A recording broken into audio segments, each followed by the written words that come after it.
Chers amis, chers privilégiés de Dieu, amis de l'espace coaching des personnes de limites, bonjour. Moi, c'est Dr Koudio Tokwanou, je suis médecin et coach en développement personnel et professionnel.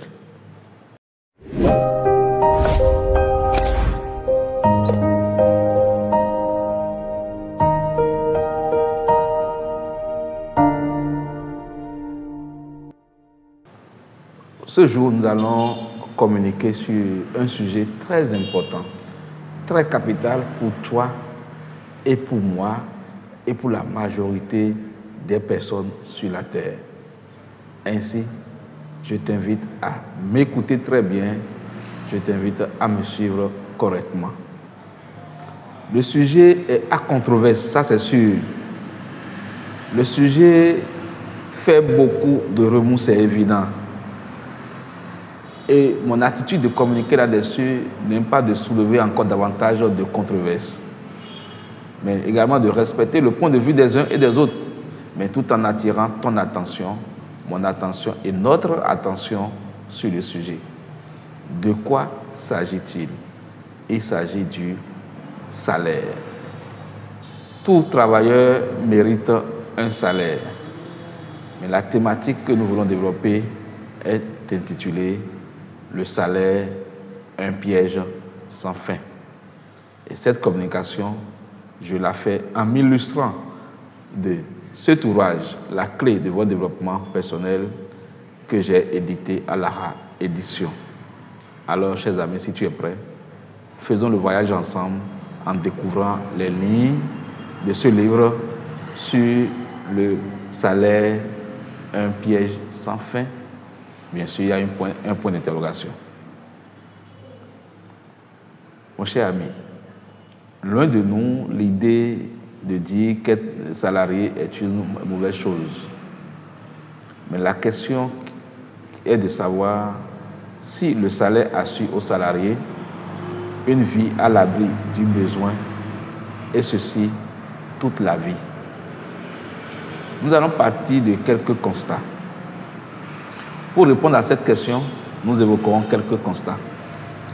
Le salaire n'a jamais suffi aux fonctionnaires pour gérer toutes ces charges. Le salarié vit souvent de crédit, notamment auprès des banques.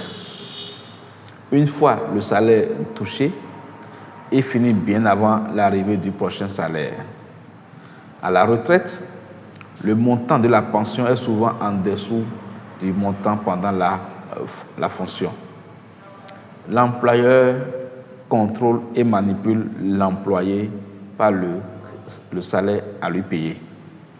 Alors mon cher ami, cher privilégié de Dieu, ami de l'espace coaching dépassant nos limites, en somme, le salaire donne aux fonctionnaires une illusion de sécurité sociale et professionnelle, mais pas du tout de liberté financière ni professionnelle.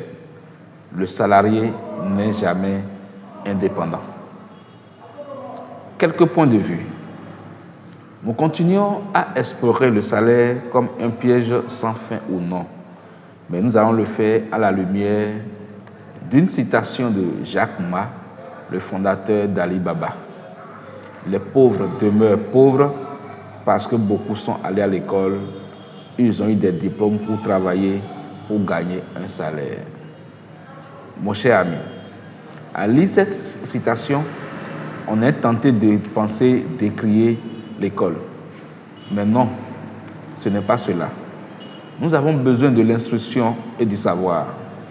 Mais quel type de savoir pour connaître l'argent, connaître les circuits de gagner l'argent, de gérer et de multiplier l'argent? C'est ce que l'école classique ne nous apprend pas. Le système scolaire nous oriente vers une formation diplômante qui nous conduirait vers un emploi garanti par l'État. Et c'est la grosse illusion, car l'État ne garantit plus d'emploi aux diplômés. En somme, du côté du diplôme, nous devons apprendre à savoir comment trouver l'argent et comment le faire fructifier pour sortir du cercle de la pauvreté. À la suite de l'analyse des propos de Jack Ma, à propos du salaire, voyons ce que Robert Kiyosaki dit du salarié. Les pauvres travaillent pour l'argent, mais les riches font travailler leur argent. Alors mon cher, je ne sais pas combien tu gagnes comme salaire, mais à travers cette citation de Robert Kiyosaki, je comprends que quelle que soit ta profession, banquier, médecin, avocat, instituteur, professeur d'université, du moment où tu attends un salaire à la fin du mois, tu restes et demeures pauvre parce que tu travailles pour l'argent. Loin de moi l'intention de choquer ton orgueil de haut fonctionnaire ou de blesser ta susceptibilité de haut cadre de la nation. Mais dis-moi, que choisis-tu entre travailler chaque jour pour l'argent ou faire travailler chaque jour ton argent pour ton compte? Mon choix est très clair là-dessus. Quand ça me concerne, c'est faire travailler l'argent pour mon compte. Nous évoluons dans l'analyse de la thématique, le salaire, un piège sans fin, pour connaître les 3 perceptions erronées du salaire qui suivent dans les lignes à venir. Première perception erronée, c'est que le salarié pense qu'il est irremplaçable. C'est une erreur. Quelle que soit ta position dans le service, on peut se passer de toi. Le salarié vit souvent dans une illusion d'être très apprécié de son chef.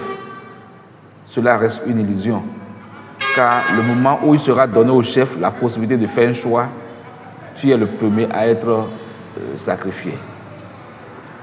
Point C, 3e perception erronée du salarié.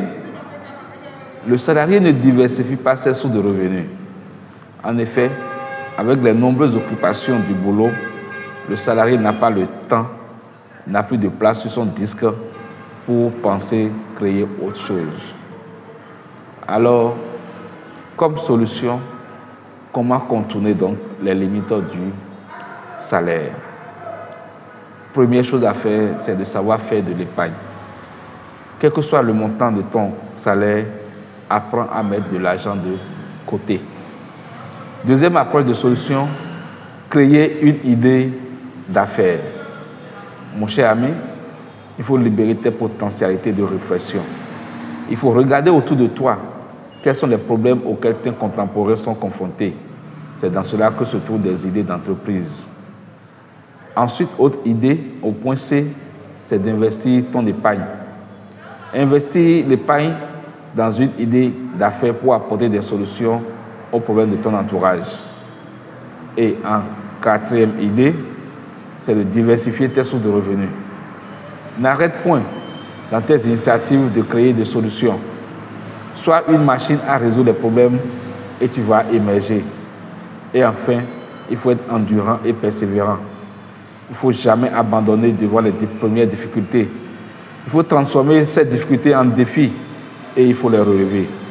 Ainsi, chers amis, voilà quelques approches de solutions pour rompre la chaîne de la pauvreté.